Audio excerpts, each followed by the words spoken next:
Hey guys, how's it going? Isabella from AquaZone here.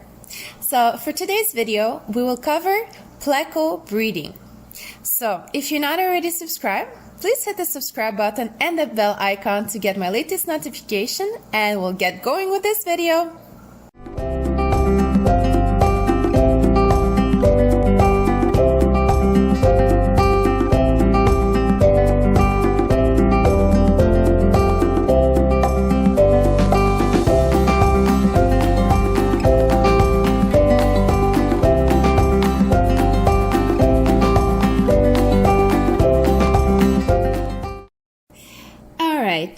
So the first thing you need to know about any pleco breeding is that successful breeding will only happen in a tank of their own.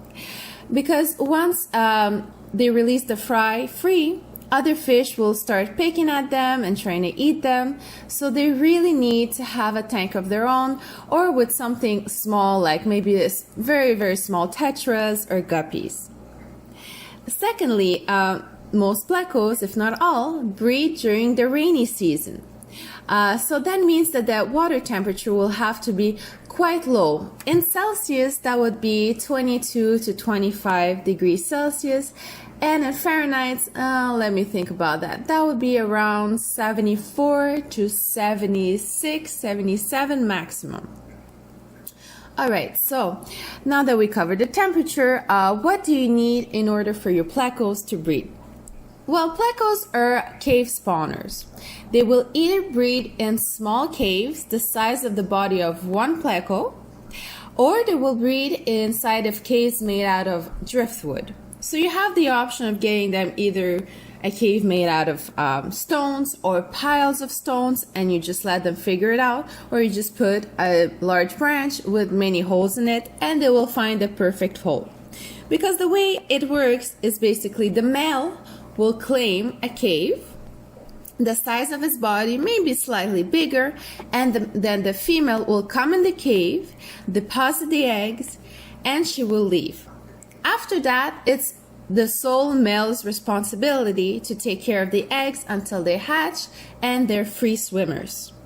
Hence, that's why I said the cave has to be the size of his body and not much more, because he has to be able to protect that cave from invaders, if there was any. But as I said, best put them alone to do their thing in cooler temperatures. Now, once the babies hatch, he will take care of them for about a week, and then they will be free swimmers and they will go everywhere in the aquarium. So you will need to provide a good, steady supply of food for the babies. Now, depending on your pleco species and their diet, you will need to provide the right type of food.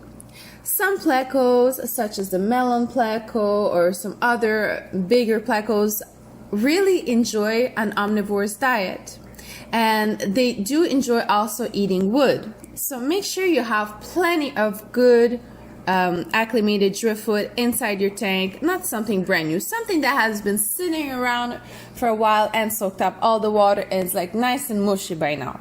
This is what the babies will feed on. Also provide baby brine shrimp, the dead type, not the ones that are swimming around, because babies cannot chase after that. So a little bit of meaty foods, perhaps crushed pellets, crushed flakes. I also have the trick for the mostly vegetarian ancistrus to leave my lights on like extra hours, let's say 12 to 15 hours, just to let a lot of algae grow in the aquarium so that they have a lot of algae to feed off from.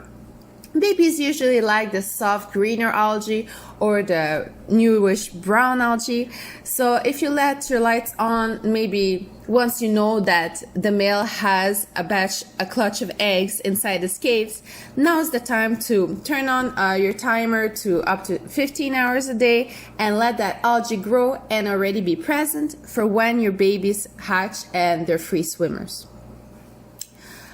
Some obvious facts also include that you must know that you have a male and a female In species such as ancistrus, it's pretty obvious because the female doesn't have any bristles and the male has like a whole mustache of bristles. But certain plecos, such as like the common pleco, usually you would tell by the male's body being thinner and the female body being rounder. And that would pretty much apply to every single type of pleco, where the female, at least if she's in age of breeding, will have a nice round fat belly. Compared to the male, that would be a lot slender and will have slightly stronger scales. It will just look stronger on his scale pattern on the top. The minimum tank size will really depend on the species of pleco you want to breed. Any of the smaller variations such as clown plecos, zebra plecos, bristlenose plecos, 25 gallons will be ideal. But if you want to breed common plecos, which I wonder why you would want to do that, but let's just pretend, you need like 100 to 200 gallons. And they're extremely territorial, so I don't suggest putting anything in their territory at that point. Filtration wise, you need a highly oxygenated water, but that will not suck up your babies inside.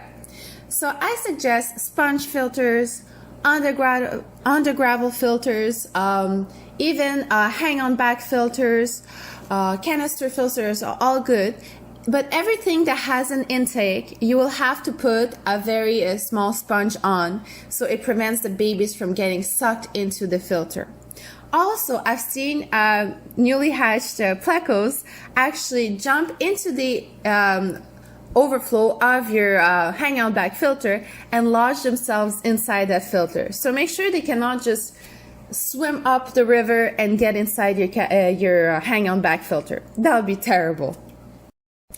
So habitat-wise, most of the plecos come from South America, South American rivers and streams, and the pH there is about 6.5 to 7.5. So please try to keep your pH within those ranges, and that can be achieved by choosing a softer type of substrates such as natural sand, natural gravels, even earth could be good, and a lot and plenty of driftwood and perhaps even some natural leaves such as catappa leaves.